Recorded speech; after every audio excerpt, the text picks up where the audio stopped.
Ser podcast.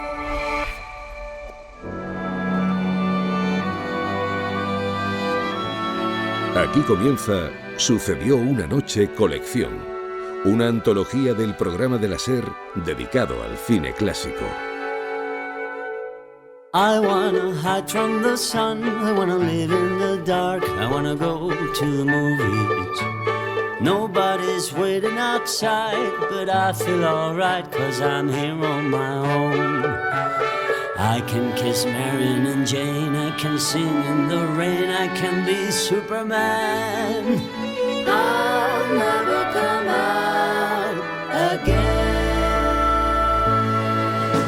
Las estrellas míticas, los grandes directores, las películas inolvidables.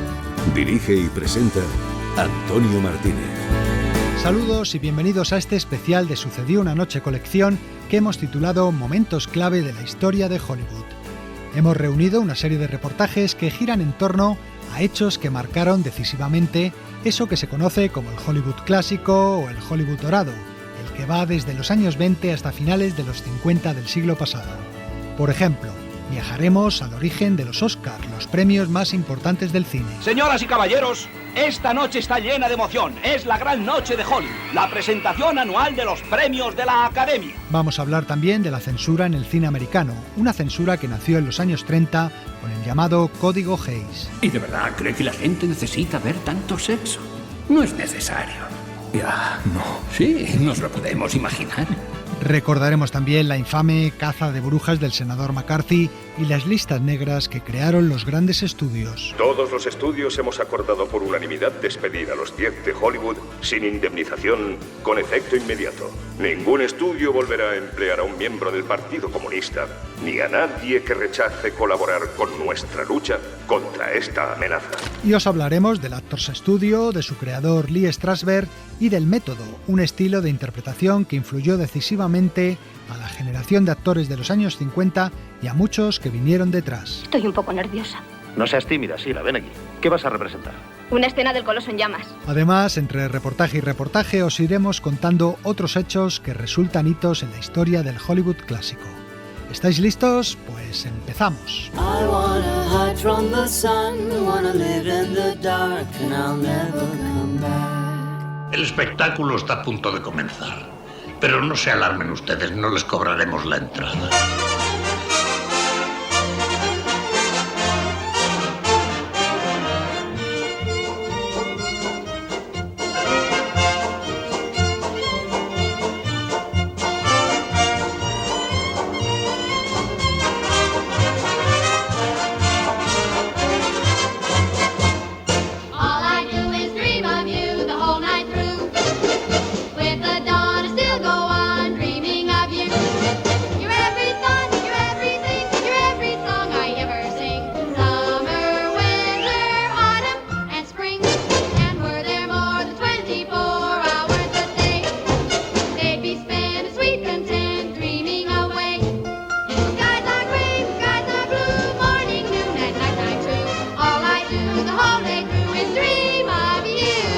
Suena la orquesta de la Metro-Goldwyn-Mayer para ilustrar otro momento clave en la historia de Hollywood. Nota para el Departamento de Presupuestos. Aún no he recibido los costes de la segunda unidad que hay en Roma. Quiero esas cifras inmediatamente. La taquilla, señor Warner. A partir de 1912 y en los 12 años siguientes se fundan los grandes estudios, que formarán el núcleo de la industria cinematográfica americana. El primero fue la Universal, le siguió la Paramount en 1914, y en los años siguientes se crearían la 20th Century Fox, la Warner y la Metro-Goldwyn-Mayer. Con la creación de los mismos surge el Star System, por el que las estrellas firman largos contratos con cada estudio. También se planifica la producción por temporadas enteras y se crean los distintos departamentos de guionistas, vestuario, decoración, etc., que colaboran entre sí para fabricar películas como si fuera una cadena de montaje. Pero vamos ya con el primer reportaje de este especial. En él recordamos el nacimiento de los premios más famosos del mundo del cine, los Oscar. El lugar Hollywood, California. La ciudad de las lentejuelas se prepara para la mayor de sus noches, los premios de la Academia. Hoy en día es todo un acontecimiento, pero sus comienzos fueron mucho más humildes. La culpa de todo la tuvo un capricho de Louis B. Mayer, El gran jefe de la Metro deseaba construirse una casita junto al mar y él, que siempre consideró a sus empleados poco más que esclavos, encargó al principal director artístico del estudio que diseñara la casa y que utilizara para hacerla a todos los obreros, electricistas o carpinteros en nómina de la Metro que necesitase. Pero se llevó una sorpresa. Voy a quejarme al comité de agravios. Adelante, así estará ocupado en algo. Yo no tengo por qué aguantarle esto a nadie. El comité de reclamaciones puede armar un buen revuelo. Los trabajadores se pusieron en manos de los sindicatos y se negaron a cumplir las órdenes de Mayer. ¿Cómo que no trabajarán por su salario habitual? Sí, señor Mayer, sí dice que esto lo tienen que cobrar aparte, que según tarifas especiales, que si no, no trabajan. Así que esas tenemos, ¿no? Pues los despediré a todos. No creo que sea buena idea, señor Mayer. Los sindicatos nos despellejarían. Estoy harto de los sindicatos, de sus demandas, de sus huelgas y de la madre que los parió. Quiero que convoques una reunión urgente. Sí. Llama a Conrad, a Niblo, a los demás. Sí. Hay que pararle los pies. Se van a enterar. En esa reunión acordaron crear una institución que se encargara de mediar en las disputas laborales y de paso velar por el buen nombre de la industria cinematográfica norteamericana. Las reuniones fueron repitiéndose, se sumaron más profesionales hasta formar una especie de club de élite de 36 miembros en el que estaban los principales magnates y productores, pero también directores como Fred Niblo o Cecil B. DeMille y actores como Harold Lloyd o Mary Pickford. El 11 de enero de 1927, en una cena en el Hotel Ambassador de Los Ángeles, se creó oficialmente la Academia de las Artes y Ciencias Cinematográficas de los Estados Unidos. Bueno, pues estos son los estatutos. Dice así: la Academia promoverá la armonía y la solidaridad entre los miembros y entre las distintas ramas, reconciliará cualquier diferencia interna que pueda surgir, fomentará el bienestar y protegerá el honor de la profesión, etcétera, etcétera, etcétera. ¿Y qué tal conceder unos premios a los mejores profesionales de cada año? Eso, no sé, ayudaría a mantener la moral. Bueno, está bien. A trabajar. Está bien, sí, pero serían premios simbólicos. Un trofeo o algo así, nada de dinero. Fue el actor Douglas Fairbanks el que tuvo la idea de los premios y estos quedaron recogidos en una de las cláusulas menos importantes de la organización. En esa misma cena, el director artístico Cedric Gibbons diseñó la estatuilla sobre el mantel de su mesa. A ver... Oye, pues me gusta mucho ahora. El boceto de Gibbons acabó en el taller del escultor. Una figura de 33 centímetros con forma humana, la de un hombre sin pelo, de cabeza cuadrada y cara inexpresiva que sujeta un espadón. Un diseño que ha permanecido casi inalterable hasta la actualidad. Pero míralo de esta forma. No es más que una estatuilla calva.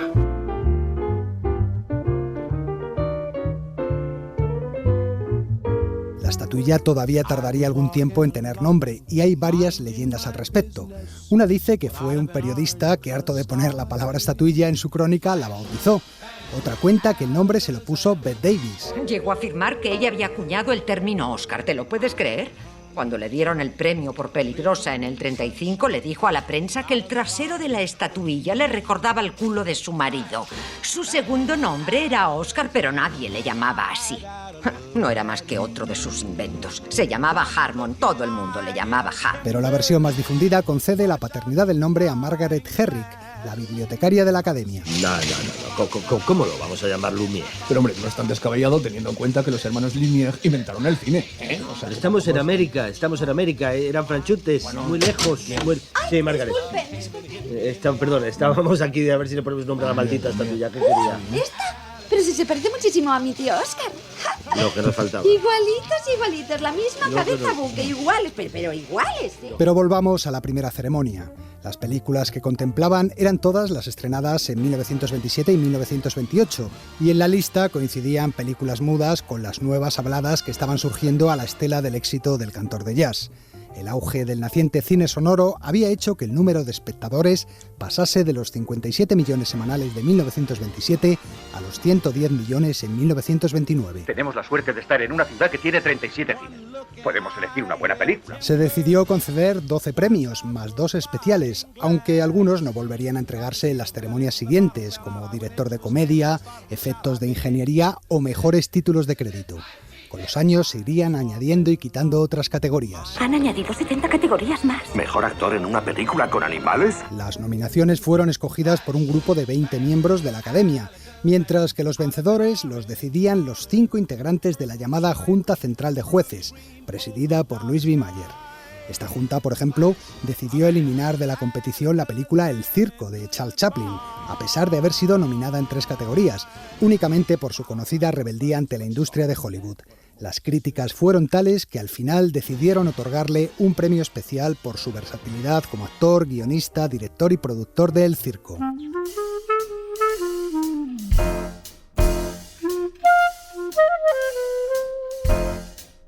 Por fin, el 16 de mayo de 1929, 250 personas se reunieron en el Salón Blossom del Hotel Roosevelt de Los Ángeles. Bienvenidos a la primera ceremonia anual de los premios de la Academia. Tras una cena a base de langosta y pollo, se leyeron los galardones en poco más de 5 minutos, sin cobertura periodística y sin ninguna expectación, ya que el nombre de los premiados se conocía desde hacía varias semanas. Bien, por favor, un poquito de atención. Antes de que traigan el postre, vamos a leer estos premios. A ver, Alas de William Wellman es la vencedora como mejor película. La mejor actriz es Janet Gaynor por El séptimo cielo. El mejor director es Frank Bogart, también por El séptimo cielo. El mejor actor es Emil Janis y, bueno, hay unos cuantos premios más, pero yo creo que no vamos a perder el tiempo con estas minucias, ¿no? A la salida los encontrarán escritos en un cartel. Así que continuamos. ¡Que traigan la tarta, por favor! Como escuchamos, Alas de William Wellman fue la primera película ganadora del Oscar al mejor film de la historia, una película muda. ¿Le gustó o no? No mucho. Mucha gente pensó que era muy buena. El mejor actor fue el alemán Emil Jannings, por su trabajo en 2 películas, La última orden y El destino de la carne. Por entonces, el premio de interpretación no se vinculaba a una única película. Janet Gaynor, la mejor actriz, lo ganó por 3 films, El séptimo cielo, Amanecer y El ángel de la calle. Tienes todos los números para la mejor actriz. También hubo 2 directores ganadores, Frank Borzage por El séptimo cielo en la categoría de drama y Louis Milestone por Hermanos de armas en la categoría de comedia. Douglas Fairbanks hizo de anfitrión de la gala y Al Jolson puede ser considerado el autor del primer chistecito de los Oscar cuando dijo: es una pena que no me hayan dado el premio a mí porque yo sí sé qué hacer con él. Es tan pesado que sería un magnífico pisapapeles. De todas formas, los premios pasaron entonces bastante desapercibidos para casi todo el mundo. Piensa que la gala se va a retransmitir por todo el mundo. La gente espera que iluminemos sus vidas corrientes con un poquito de glamour. Eso es ahora, pero entonces apenas recibieron publicidad ni en prensa ni en radio. La revista Variety, por ejemplo, solo publicó una breve nota en su página 7. Lo intrascendentes que parecían entonces queda reflejado en una anécdota. Cuando Janet Gaynor subió a recoger su estatuilla, la agradeció con un lacónico gracias. Años más tarde comentaría: si llego a saber la importancia que tendrían después estos premios, habría estado más habladora.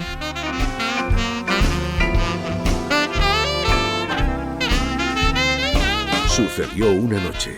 El cine clásico en la SER.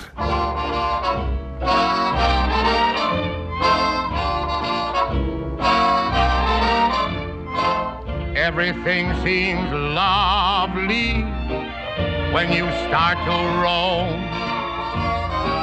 The birds are singing the day that you stray. But wait until you are further away. Things won't be so lovely when you're all alone. Here's what you'll keep saying when you're far from home. Mammy, Mammy, the sun shines east, the sun shines west. I know where the sun shines best. Mammy, my little Mammy, my heartstrings are tangled around Alabama. Este es Al Jolson con una canción perteneciente al cantor de jazz, la película que en 1927 dio el pistoletazo de salida para la era del cine sonoro. El cantor de jazz en realidad no era totalmente sonora, solo contenía algunas canciones y unos pocos fragmentos hablados. Después de una canción, Al Jolson miraba a la cámara y pronunciaba la primera línea de diálogo de la historia del cine.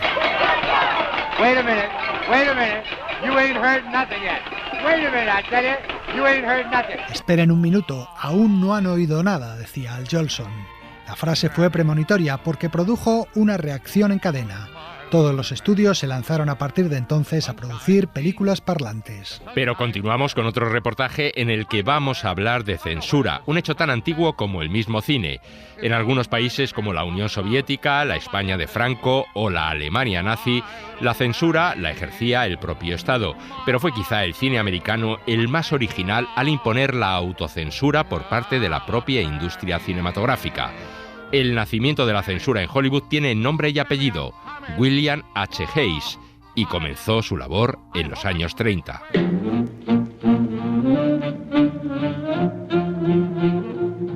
Bien, señor Lely, señor Goldwyn, señor Cukor, caballeros, ya sabe el motivo que nos ha reunido hoy aquí. La creación de la Asociación de Productores y Distribuidores Cinematográficos de América.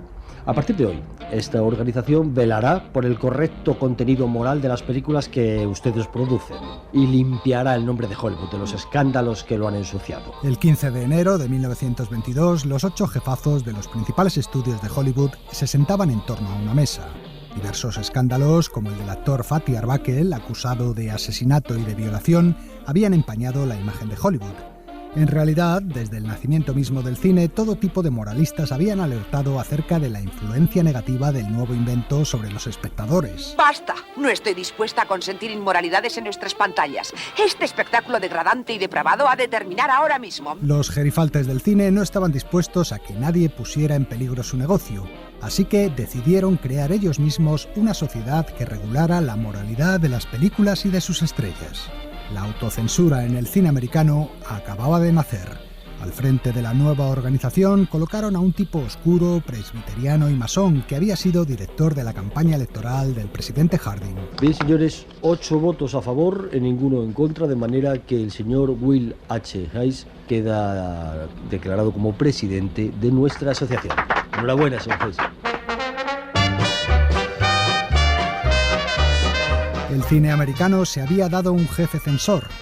Hayes comenzó a redactar un reglamento que dictaba lo que podía ser mostrado en la pantalla y lo que no. Serán en el futuro un ejemplo a imitar, una norma a seguir. En 1930 el Código de Producción entró en vigor. Código de ética.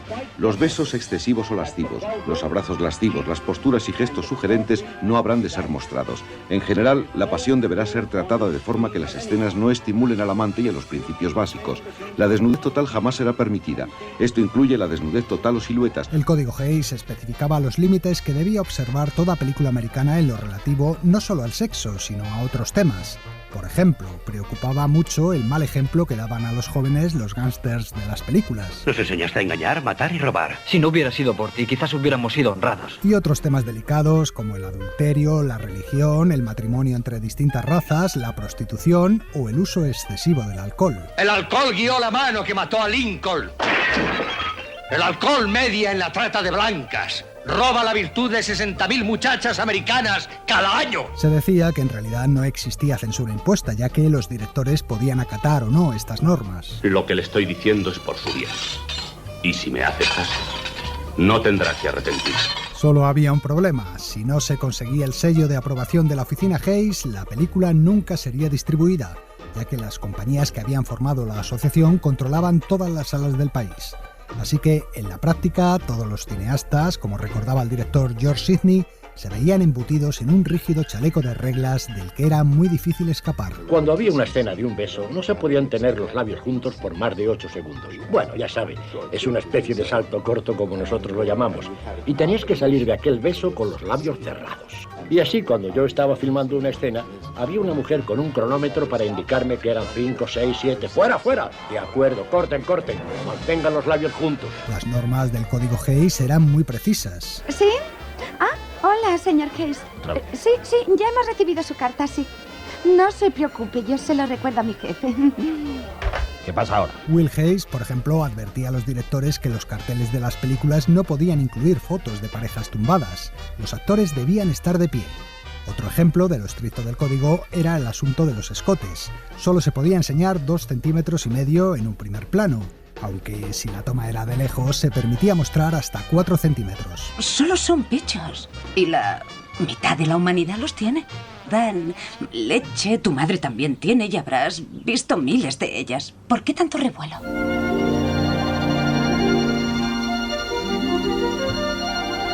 Una de las primeras en sufrir los rigores del Código Hayes en cuanto a la vestimenta fue esta mujer. No debes mirarme así, Tarzán. Eres muy atractivo. En las primeras películas de Tarzán, Maureen O'Sullivan lucía un escueto bikini de piel, que enseguida fue sustituido por otro trajecito mucho más púdico. Cariño, tengo que vestirme. ¿Hay otras personas aquí y me tomarán por una descocada? Así lo recordaba la actriz. Estaba bien para la selva. No digo para llevarlo en un salón o en el Palacio de Buckingham o algo así. Supongo que era un poco corto. Pero me dieron esa especie de traje corto de beata que me pusieron. No se lo puede creer, era horrible. Un trozo de piel desde el cuello hasta la rodilla. Pero Maureen O'Sullivan no era ni mucho menos la que más escandalizaba. ¿No os parece que en lugar de vestido me he puesto un relámpago? ¡Qué precioso! Oh, sí, es precioso. Algo atrevido, ¿no? No para usted. Oh, eso es lo que deseaba saber. Ese título le correspondía con todos los honores a Mae West. ¿Tienes una pistola en el pantalón o es que te alegras de verme? Esta frase que la actriz pronunciaba en una de sus películas define perfectamente el estilo Mae West. Sus películas Nacida para pecar o No soy un ángel consiguieron tanta popularidad que solo por ellas surgió uno de los grupos que habrían de aumentar la presión censora sobre el cine americano, la Legión Católica por la Decencia. Ir a misa, leer la Biblia y tener fe en Jesús, hermano, ese es el camino. Estaba liderado por el arzobispo de Cincinnati. La Legión revisaba las películas, las clasificaba y subrayaba su calificación con amenazas desde el púlpito. Hermanos y hermanas, ¿hasta cuándo vamos a seguir tolerando esta ofensa? Las películas de la señorita, por llamarla de alguna manera, Mae West, traicionan a Norteamérica. Esta mujer vende sexo como un pregonero de feria, restregando su lascivia ante los ojos puros de nuestros hombres, de nuestras mujeres, nuestros niños. Los dirigentes de este grupo pronto se convirtieron en asesores de la oficina Hayes. Limitaron aún más cualquier insinuación sexual en las pantallas y elaboraron un libro negro en el que incluían más de 100 nombres de estrellas de Hollywood consideradas poco recomendables, ya fuera por su vida disoluta o por la imagen provocativa que ofrecían en las películas. Encabezando la lista estaban Mae West, Marlene Dietrich y la descarada Jean Harlow. Cuida tu lenguaje y no te pases por aquí medio desnuda. Me pondré lo que mejor me parezca.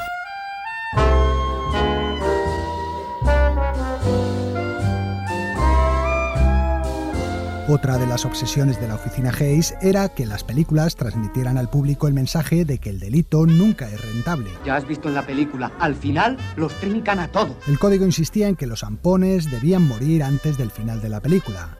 Así, el gángster por excelencia del cine de los años 30, Edward G. Robinson, pronunció su frase más célebre al ser abatido al final de la película Hampa Dorada. Mother of mercy. Is this the end of Rico? Madre de Dios, ¿es este el final de Rico?, decía Edward G. Robinson. Del mismo modo, en Ángeles con cara sucia, James Cagney lloraba y suplicaba antes de ser ejecutado para demostrar a los jóvenes que los gángsters nunca morían como héroes, sino como perros. No quiero morir, no quiero morir, por favor. No quiero morir. Esa rata miedosa me iba a escupir en un ojo. La blasfemia, las palabras soeces o los gestos obscenos estaban rigurosamente prohibidos, pero la controversia afectaba también a otros aspectos del lenguaje. Si te vas, ¿a dónde iré yo? ¿Qué podré hacer? Francamente, querida, eso no me importa. El famoso no me importa o me importa un bledo, según el doblaje que decía Clark Gable en Lo que el viento se llevó muchas horas de debate antes de ser permitido, ya que les parecía una descortesía. A veces incluso la censura caía sobre una persona concreta. ¿Cómo se llama usted? John Dillinger. ¡Quieto todo el mundo! No se muevan para nada. Esto es un atraco. Charlie, ve a la caja fuerte. Harry, limpia el mostrador. Se ha atracado a la banda de John Dillinger, la mejor del mundo. Entre 1934 y 1945 estuvo prohibido hacer películas sobre el gángster Dillinger, al que muchos ciudadanos consideraban una especie de Robin Hood. Después, cuando se levantó la prohibición, se hicieron 9 películas sobre él.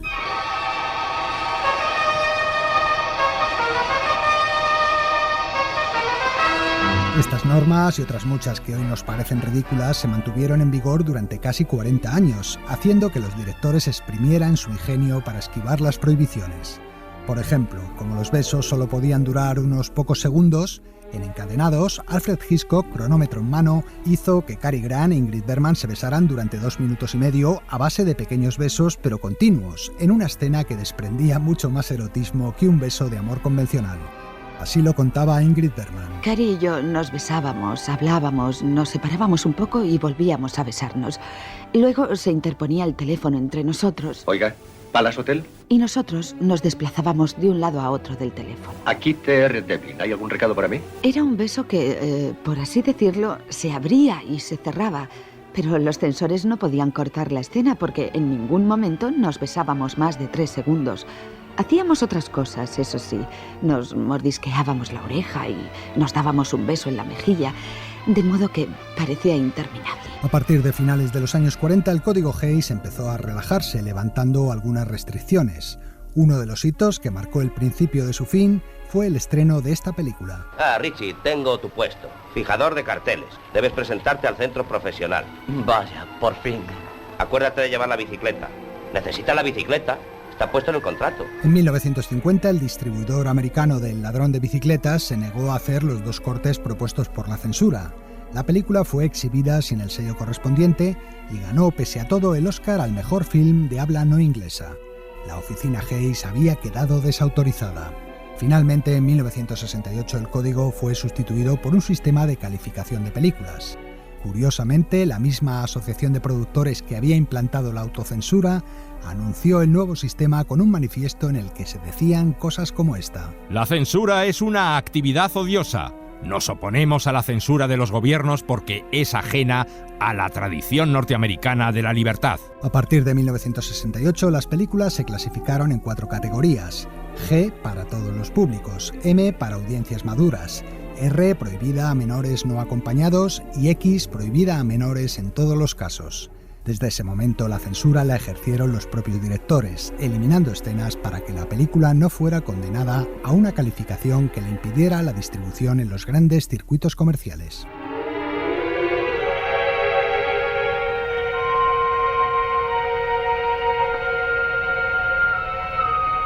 Sucedió una noche.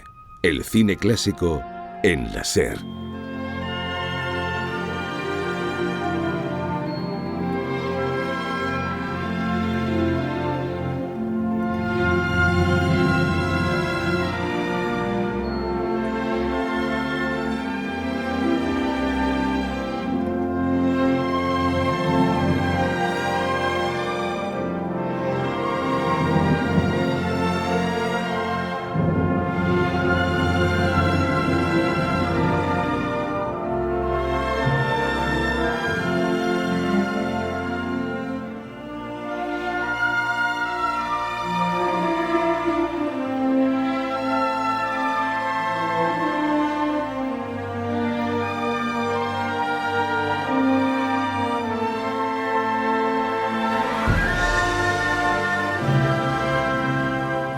Esta música la conocéis muy bien. Es el tema de Tara, de Lo que el viento se llevó, cuyo estreno en 1939 fue también un hito en la historia de Hollywood. Y cuando yo muera te dejaré Tara en herencia. No la quiero. Las plantaciones no significan nada. ¿Pretendes decirme, Katy Escarlata O'Hara, que la tierra no significa nada para ti? La tierra es lo único que vale la pena de trabajar, de luchar y hasta de morir por ella, porque es la única cosa que perdura. La épica de su argumento, la riqueza de sus personajes, lo espectacular de sus decorados y sobre todo el largo proceso de producción que tuvo hizo que naciera ya convertida en leyenda y con el paso del tiempo se ha situado en un lugar privilegiado, lejos de críticas y modas. Pero seguimos. El siguiente capítulo de estos momentos clave de la historia del Hollywood dorado tiene que ver con un hecho que sacudió de forma terrible el cine americano en los años 40 y 50. La caza de brujas iniciada por el senador McCarthy y las llamadas listas negras.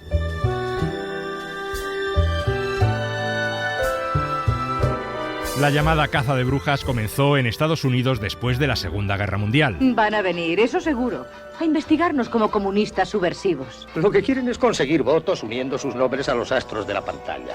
¿Sabéis que llaman gente a que declaren secreto? Idioteces. Es posible, pero no podemos ni escribir a nuestro senador, está en el comité. La intención por parte del poder político era depurar de la industria del cine, la televisión y el teatro a todos aquellos actores, guionistas, directores o productores que simpatizaban con el comunismo o simplemente con las ideas izquierdistas. Seguramente no le sorprenda que haya sido reconocido como simpatizante del Partido Comunista. Y recientemente se ha demostrado que ha asistido a varias reuniones del partido. Un momento, espere un momento. No soy comunista. Hace 10 o 12 años fui a un par de reuniones. Eso es todo. Nada más. Sí, ya lo sabemos. Nadie intenta involucrar. ¿Está claro? Graff ha pedido al comité que le dé una oportunidad para aclarar sus pasadas afiliaciones. No hay nada que explicar, solo asistí a un par de reuniones, eso es todo. El Comité de Actividades Antiamericanas de la Cámara de Representantes del Congreso de los Estados Unidos centralizó la investigación en el mundo de Hollywood. Son comunistas. ¿Por qué creen que deberían ser protegidos? Tenemos que proteger a este país de las ideas que están propagando a través de sus películas y sus programas de televisión. En octubre de 1947, como decíamos al principio, 10 cineastas, entre los que se encontraban guionistas como Dalton Trumbo y directores como Edward Dmytryk, fueron llamados a declarar por el comité. Ahora lo único que le pedimos que haga de buena fe, y para que quede exculpado de sus pasados errores, es que nos ayude a identificar a las personas de esas fotografías. No quiero ser un delator. Yo creía que usted ya no era miembro del Partido Comunista. No lo soy, ya se lo he dicho. Creo que sigue perteneciendo al Partido Comunista. Y conozco a algunas personas que estarían muy interesadas en saberlo. Los congresistas les preguntaron si ellos habían sido o seguían siendo miembros del Partido Comunista, o si conocían a otros simpatizantes. Los 10 de Hollywood se negaron a declarar y finalmente fueron condenados a la cárcel por desacato. Los grandes productores además acordaron rescindir sus contratos y tomaron una drástica medida. Los dueños de los estudios han reconsiderado su postura y todo empleado que se niegue a hablar ante el comité queda despedido. La veda se ha abierto para la caza de brujas y de chivatos. Y ahora el problema es cómo convencer al público de que un chivato es un héroe.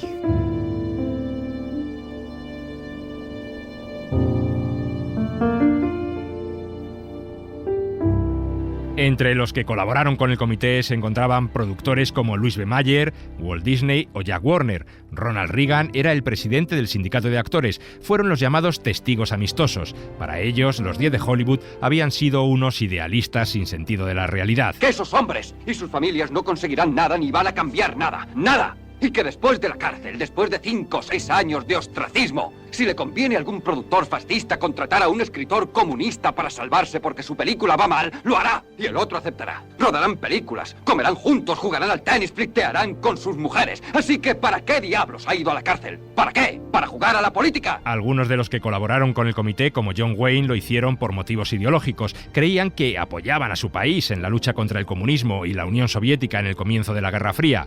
Otros, como Edward G. Robinson, dieron diversos nombres para no verse implicados en la depuración. Delatar a compañeros durante aquellos años se convirtió en un siniestro juego que tenía como fin salvar la propia piel. Tú me cuentas tus problemas y yo te cuento lo del hombre del Comité de Actividades Antiamericanas que me dio nombres para que yo los dé en Washington. Un grupo de estrellas de tendencia liberal, en el que figuraban Lauren Bacall y su marido Humphrey Bogart, volaron hasta Washington para acudir a las sesiones y protestar abiertamente por el caso de los 10 de Hollywood. ¿Tiene algo que decir sobre los 10 de Hollywood? Temo que van hacia el martirio y que no conseguirán más que su propia destrucción. Luchar por unos principios no significa ser un mártir. Si no os gusta este país, ¿por qué no os largáis? También es mi país. Podían haberlo negado todo y confundirles igual que a los otros. No quisieron negarlo todo. Vamos a celebrar esta conferencia de prensa en otra parte. ¿Por qué has venido con nosotros, George? Te van a poner en la lista. Me niego a dejarme intimidar. Esos 10 hombres también pensaban lo mismo. Lo único que pedimos es libertad de palabra. Uno de los más afectados por las listas negras y por la caza de brujas fue Charles Chaplin, que acabó instalándose en Suiza. En 1957 filmó en Inglaterra la película Un rey en Nueva York, en donde atacaba furiosamente, en boca de un crío, lo que había ocurrido en los Estados Unidos. Pero hoy esa libertad está amenazada. Los comités sojuzgan al hombre, controlan su pensamiento y a todos los que tienen el valor de defender sus derechos los boicotean, pierden sus empleos y se mueren de hambre. El actor John Garfield, el protagonista del cartero siempre llama 2 veces, murió de un infarto fruto de la tensión que le produjeron las investigaciones. Y el director Joseph Losey tuvo que exiliarse a Inglaterra para no acabar en prisión. ¿A dónde vas? Dentro de 5 horas salgo para Londres. Llevo 2 días esquivando una citación y he decidido esquivarla permanentemente en Londres. Alega la 5ª enmienda. No tienes por qué autoincriminarte. No puedo hacer eso, Lenny. No lo puedo hacer. Si hago eso, acabaré en prisión por desacato. Pero si no tienes nada que ocultar. Mike, soy comunista. Fui comunista hace 20 años y lo sigo siendo ahora. No quiero escuchar esto.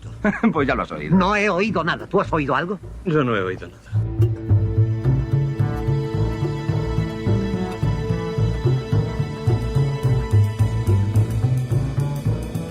Pero si hay una delación famosa durante la caza de brujas, esta es la de Elia Kazan.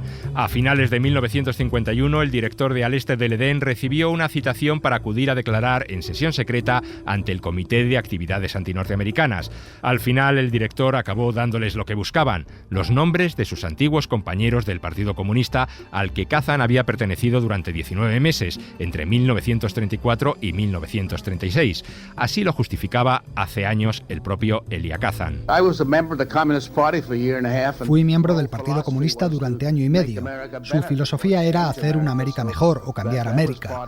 Después dejé el Partido Comunista porque me dejó de gustar. Creí que estaban equivocados. Pero yo continué teniendo la misma idea, es decir, ¿qué tenía yo que hacer para ayudar a América? Toda mi filosofía se resume en cómo hacer de América un país mejor. Amo América y quiero hacer un país mejor. Elia Kazan nunca se arrepintió públicamente de su acción. Es más, en 1954 dirigió La Ley del Silencio, que para muchos es una justificación abierta de su delación. ¡Nos has traicionado, Terry! Desde donde estás lo ves así, pero yo estoy aquí ahora. Me estuve traicionando a mí mismo mucho tiempo sin darme cuenta. ¡Ven aquí! ¡Y me alegro de lo que hice! ¿Lo oís? ¡Me alegro de lo que hice! Cuando en 1999 la Academia de Hollywood le concedió un Oscar honorífico por toda su carrera, media platea permaneció sentada, con los brazos cruzados, sin aplaudirle, en señal de protesta. Muchos actores represaliados por las listas negras protestaron por la entrega de este galardón. Había pasado medio siglo desde que comenzó la caza de brujas en Hollywood y la herida aún no estaba cicatrizada. Y es que el episodio de las listas negras ha sido uno de los periodos más amargos de la historia del cine americano.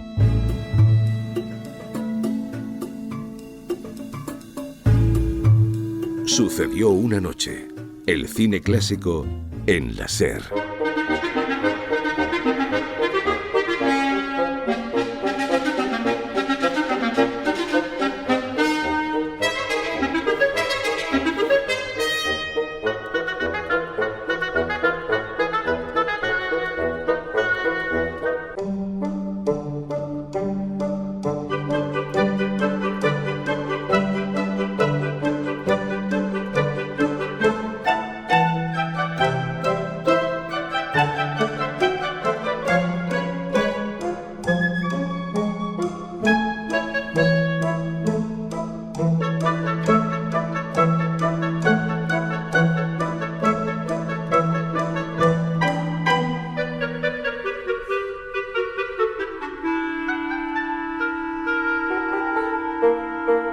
Esta música, compuesta por Bernard Herrmann, pertenece a otra película que, como Lo que el viento se llevó, marcó un antes y un después en la historia de Hollywood. Ciudadano Kane, ese es su título. Ciudadano Kane. Una C y una K. No quedarían mal en un cartel. La película de Orson Welles, estrenada en 1941, introdujo un sinfín de innovaciones. Profundidades de campo inusuales, sonido superpuesto, ángulos de cámara inverosímiles. Por primera vez los decorados tenían techo, porque las lentes que utilizaban permitían verlos. También el guión era fuera de lo común, con saltos adelante y atrás en el tiempo para contarnos la historia del magnate Charles Foster Kane. El último reportaje de este especial gira en torno al Actors Studio, a su creador Lee Strasberg y al llamado método, una forma de aprendizaje actoral y un estilo de interpretación que a partir de los años 50 adoptaron muchos miembros de la generación de actores que nació en esa década. ¿Qué te hace pensar que le gustas a Big Daddy, Maggie? La manera en que recorre mi cuerpo con su mirada cada vez que hablamos. Un viejo local de Manhattan. En el centro han habilitado un pequeño escenario y un patio de butacas donde se sienta algo de público. Unos actores interpretan sobre las tablas el fragmento de una obra. Cuando terminan, se vuelven hacia un señor algo mayor que el resto que se sienta en la primera fila. Pero bueno, ¿qué estabais intentando hacer? A partir de esa pregunta comienza el diálogo entre los asistentes. Un diálogo sobre la escena y cómo la han interpretado los actores. Yo creo que es una opinión, no quiero decir que tenga razón con ello, pero en mi entender, modestamente, Mary, te llamas Mary, ¿verdad? Sí. Me da la sensación, es una sensación, insisto, que Mary no llega a transmitir completamente. Los jóvenes hablan con timidez, como si les intimidara el hombre de la primera fila. Al final, ese señor se sube al escenario, coge un micrófono y empieza una disertación mientras el resto saca sus cuadernos y toma apuntes. Muy bien, amigos. Les voy a dar ahora mi opinión sobre este debate que acaba de producirse en el seno del grupo y que nos da pie a una interesantísima reflexión. ¿Hasta qué punto deben exteriorizarse los sentimientos profundos de los personajes? Los que representan la obra y el público son estudiantes. El viejo local es el Actors Studio y el hombre del micrófono se llama Lee Strasberg, una especie de gurú de la actuación. La forma de aprender y de entender la interpretación de Strasberg era conocida como el método. Habla de tus experiencias, sé sencillo, sé sincero, pero sobre todo, sé tú mismo. El método, o más bien el embrión del método, había nacido a principios del siglo XX en Rusia de la mano de Konstantin Stanislavski, actor y director de escena. La idea fundamental era que el actor no tenía que imitar los gestos o las características del personaje, sino sentir lo que ese personaje sentía. No interpretes nunca un papel que no sientas. No digas él o ella como la última semana cuando interpretaste Kitty. ¿Entendido? Si no sientes el papel, no puedes interpretarlo.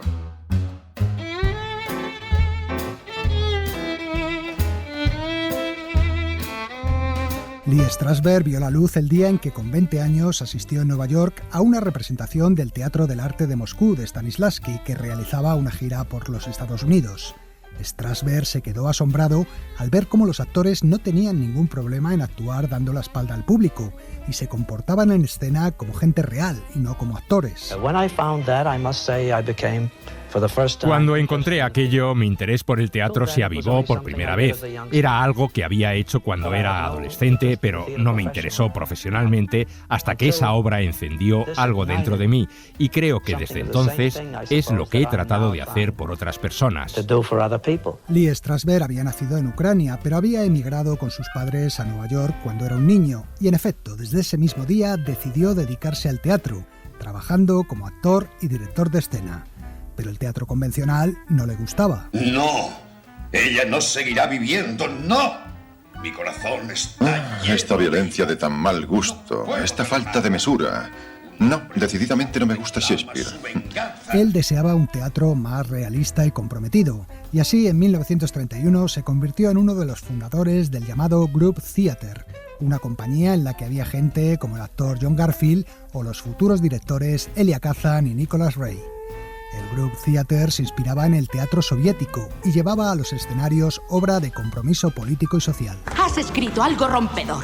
Nunca un musical americano ha tratado problemas sociales. Dentro de la compañía, Strasberg imponía el método Stanislavski, algo que no gustaba a todos. Esto no es un juego, esto es un trabajo muy duro, y si no estáis dispuestos a dejaros la sangre en ello, entonces no vale la pena, porque nunca llegaréis a nada con vuestros descansos para tomar un café. Haréis obras sin ningún valor, sin alma. Al verse rechazado, Strasberg se fue a Hollywood a probar suerte en el cine como director, pero allí no encajó tampoco y su trabajo quedó reducido a filmar pruebas de pantalla y documentales de guerra. Tras el fin de la Segunda Guerra Mundial, regresó a Nueva York y en 1947 fundó, junto a Elia Kazan, un taller de interpretación al que llamaron Actors Studio. ¿Cómo de atrevido quieres que haga el personaje? No tienes que ponerte muy pornográfico, pero tampoco temas ser directo. Al frente del Actors Studio, Strasberg empezó a diseñar su propia versión del método Stanislavski.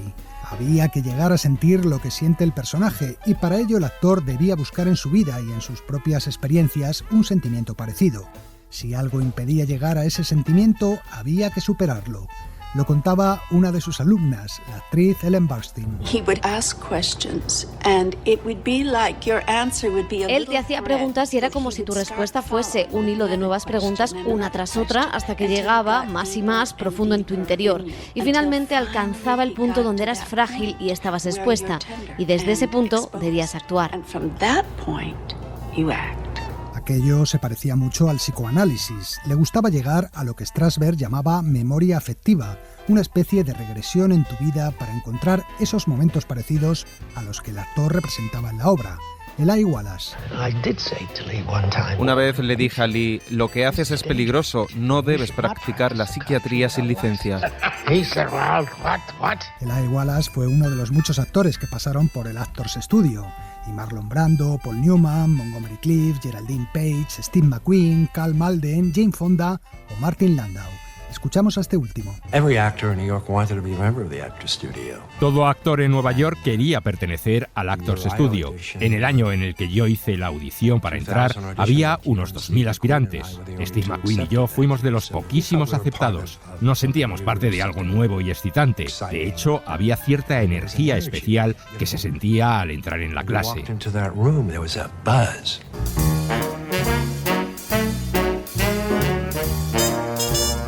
Strasberg diseñó una serie de ejercicios para los actores. Lenguas fuera, abajo, a un lado, al otro, dando vueltas.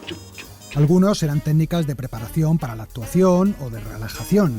Otros, como los llamados momentos privados, incidían en la propia personalidad de los actores, para que a través de sus vivencias supieran encontrar el discurso del personaje. Las palabras son el lienzo del actor, los labios los pinceles y su lengua los colores de la paleta. Cuando habla, pinta retratos. El Actors Studio y su método se pusieron de moda, pero las críticas no tardaron en llegar. ¡Basta! ¡Esto no figura en la obra! ¿Y qué? Su obra está vacía. Hay que darle un poco de vida. Y lo llaman un drama. Pobre drama. Los actores de la escuela británica eran los que más lo rechazaban. Laurence Olivier, por ejemplo, decía que prefería repetir una escena 10 veces hasta que saliera bien que pasarse horas discutiendo sobre abstracciones. Y Peter Ustinov explicaba lo siguiente. Conozco actores que son fanáticos del método. Cuando ensayas con ellos tienden a distorsionar el texto porque la emoción para ellos es más importante que las palabras. El propio Lee Strasberg y su forma de trabajo tampoco se libraban de las críticas. Era un hombre con mucho temperamento, colérico y manipulador, casi un tirano. Convirtió el método en una religión, la forma única y verdadera de abordar la interpretación, y él era, por supuesto, el sumo sacerdote. Decidía personalmente quién entraba al Actors Studio y quién no, y según sus detractores siempre elegía a aquellos que tenían una personalidad más frágil, gente a la que podía dominar.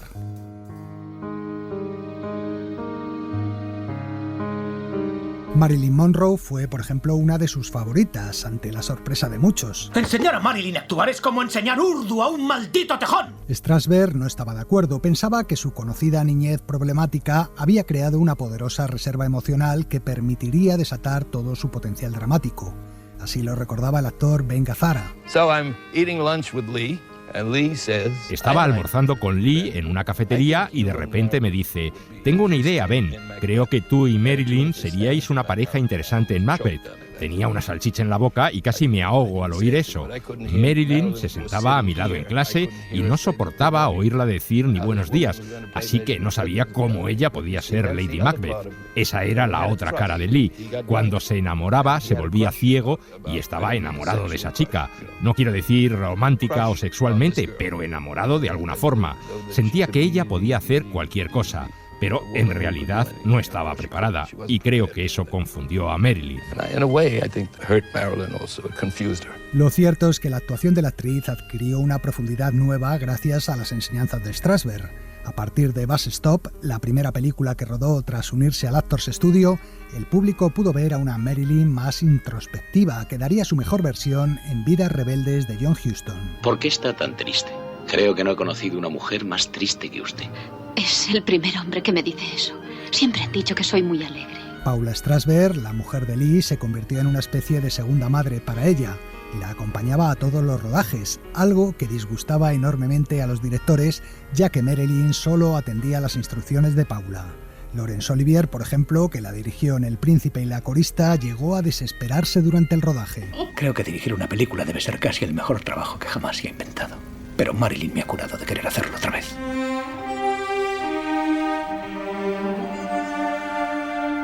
En los años 60, Strasberg abrió una sucursal del Actors Studio en Los Ángeles y poco después fundó el Lee Strasberg Theatre and Film Institute.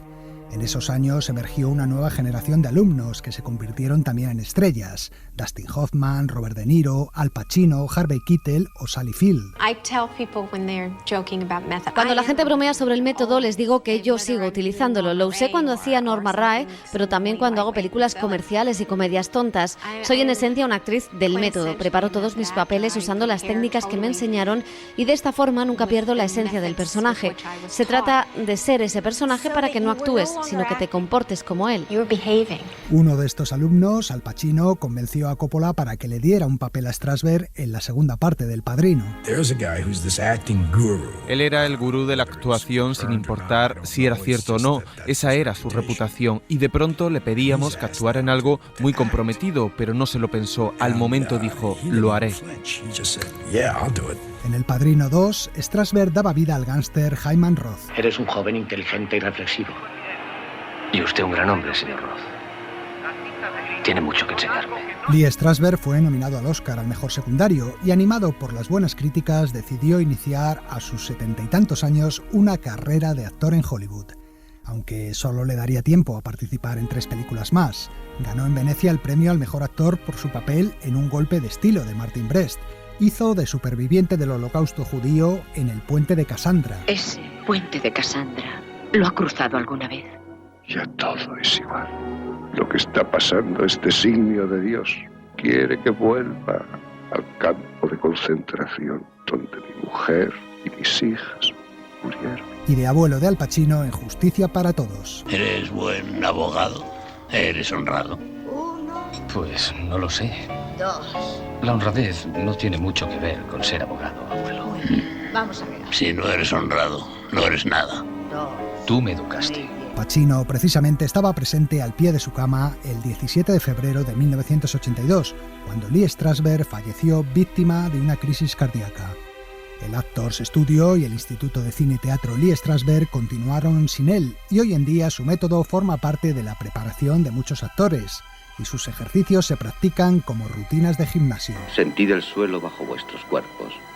Sentidlo contra las piernas, los brazos, la espalda, los hombros. Quizá su sueño de un teatro puro y realista no se ha cumplido, pero el legado que dejó Strasberg al cine y al teatro permanece y se puede apreciar en muchos detalles. Por ejemplo, hasta que llegaron los actores del método, no era habitual que los propios intérpretes opinaran sobre su trabajo.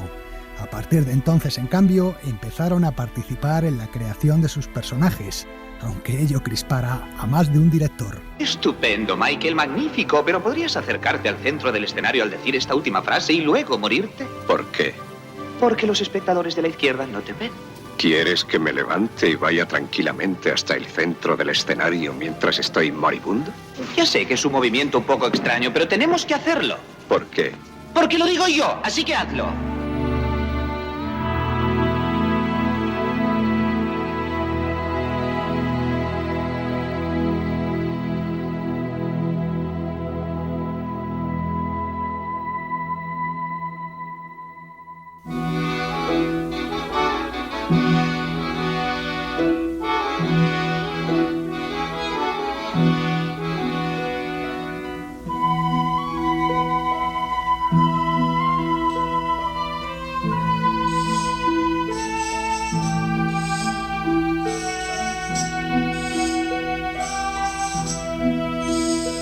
Esta música, compuesta por Alfred Newman, pertenece a La túnica sagrada, la primera película estrenada en Cinemascope, y nos sirve para recordar un último momento clave en la historia de Hollywood, que no es otro que la aparición de la televisión a principios de los años 50. Déjese trasto el televisor. ¿Por qué quedarse en casa mirando una caja? ¿Porque es cómodo? ¿Porque no hay que arreglarse? ¿Porque basta con sentarse delante?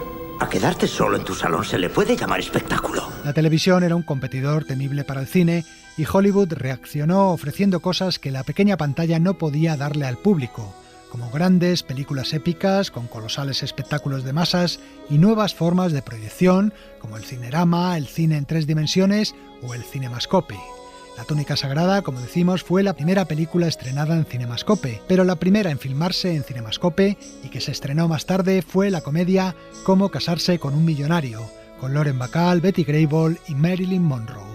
Su música, compuesta también por Alfred Newman, nos va a servir para decir adiós y poner punto y final a este especial. Un saludo para todos y volvemos la semana que viene. ¡Chao!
Para no perderte ningún episodio, síguenos en la aplicación o la web de la SER, Podium Podcast o tu plataforma de audio favorita.